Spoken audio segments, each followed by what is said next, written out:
नमस्कार दोस्तों, मैं रीना आपके अपने channel Reena kitchen and Indian culture में स्वागत करती हूँ। तो आज है जया एकादशी। तो जया एकादशी के दिन खास तौर आज की जया एकादशी की व्रत कथा कुछ इस तरह से है।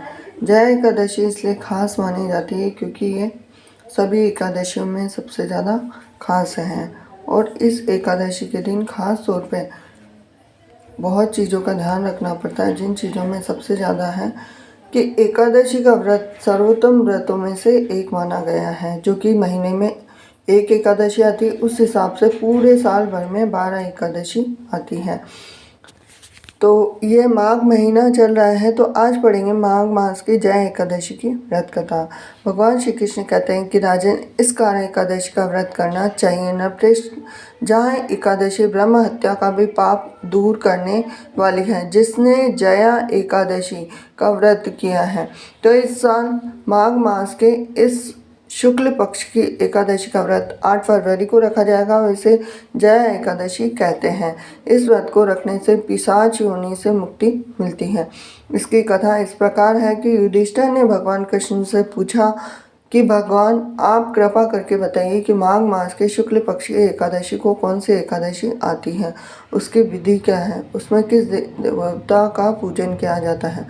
भगवान श्री कृष्ण बोले कि राजेंद्र, माघ मास के शुक्ल पक्ष की जो एकादशी आती है उसे हम जया एकादशी कहते हैं और यह सभी पापों को हरने वाली उत्तम तिथि है। इस दिन अच्छे से व्रत करने से पापों का नाश होता है और यह एकादशी मनुष्य को मोक्ष प्रदान करती है। इस व्रत को करने से मनुष्य को कभी प्रेत योनि में नहीं जाना होता है। स्वर्गलोक में देवराज इंद्र राज्य करते थे और देवगण परिजात वृक्षों से युक्त नंदवन में अप्सराओं के साथ विहार कर रहे थे।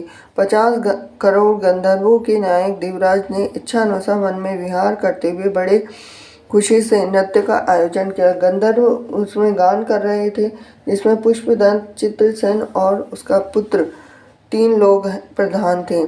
चित्रसेन की स्त्री का नाम मालिनी था और मालिनी से एक कन्या पैदा हुई थी जो पुष्पवंती से के नाम से प्रसिद्ध थी।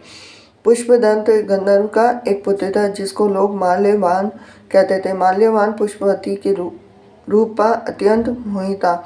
ये दोनों भी इंद्र के संतोषार्थ नृत्य करने के लिए आए थे। इन दोनों का गान हो रहा था। इनके साथ अप्सराएं भी थी और अनुराग के कारण ये दोनों मोह के वशीभूत हो गए। चित्त में भ्रांति आ गई, इसलिए वे शुद्ध गान न गा सके। तभी कभी ताल भंग हो जाती थी तो कभी गीत भंग हो जाता था। इंद्र ने इस प्रमाद पर विचार किया और इसे अपना अपमान समझकर वे कुपित हो गए। इस प्रकार इन दोनों को शाप देते हुए वे बोले, अरे मूर्खों, तुम दोनों धिक्कार है। तुम लोग पतित और मेरी आज्ञा भंग करने वाले हो, इसीलिए पति पत्नी के रूप में रहते हुए पिशाच हो जा।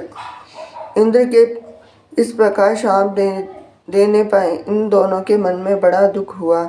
वे हिमालय पर्वत पर चले गए और पिशाच योनि को पाकर भयंकर दुख भोगने लगे।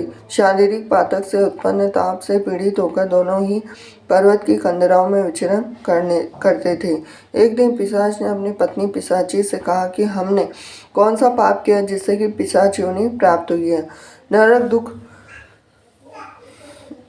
देने वाली है, अत्यंत पूर्ण प्रयत्न करके पाप से बचना चाहिए। इस प्रकार चिंता के कारण वे दोनों दुख के कारण सूखते जा रहे थे। देवगणों से उसे माघ मास के शुक्ल पक्ष की एकादशी तिथि प्राप्त हुई।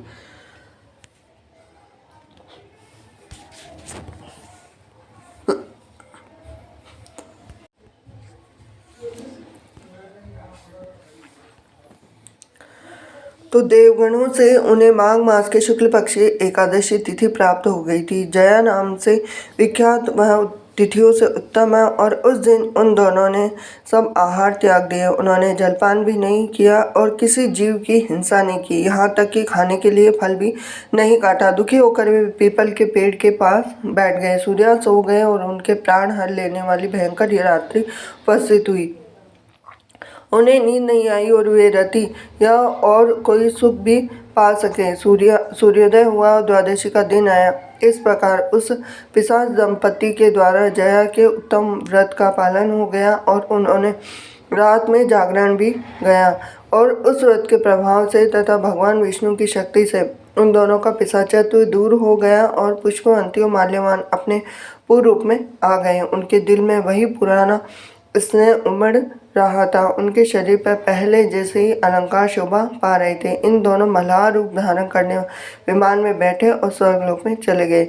वहाँ देवराज इंद्र के सामने जाकर दोनों ने बड़ी प्रसन्नता के साथ उन्हें प्रणाम किया और उन्हें ऊष रूप में देखकर इंद्र को बड़ा आश्चर्य हुआ और उन्होंने पूछा, बताओ किस पुण्य के प्रभाव से तुम दोनों को पिशाचत्व दूर हुआ है और तुम मेरे श्राप को प्राप्त हो चुके थे, फिर किस देवता ने तुम्हें इससे छुटकारा दिलाया है। तो माल्यवान बोला, स्वामिन, भगवान वासुदेव की कृपा से जया एकादशी के व्रत के प्रभाव से हम पिशाच होने से मुक्त हुए हैं। और भगवान श्री कृष्ण कहते हैं कि राजन, इस कारण एकादशी का व्रत करना चाहिए। नरश्रेष्ठ, जया एकादशी ब्रह्म हत्या का भी पाप दूर करने वाली है। जिसने जया एकादशी व्रत कर लिया उसने सभी प्रकार के दान दे दिए और सभी प्रकार के यज्ञों का अनुष्ठान कर दिया। इस महात्म्य के पढ़ने और सुनने से अग्नि दोष का यज्ञ का फल भी मिलता है। तो ये थी एकादशी के व्रत कथा। वीडियो अगर आपको पसंद आया तो वीडियो को लाइक करें, चैनल को सब्सक्राइब करें, बेल आइकन प्रेस करें।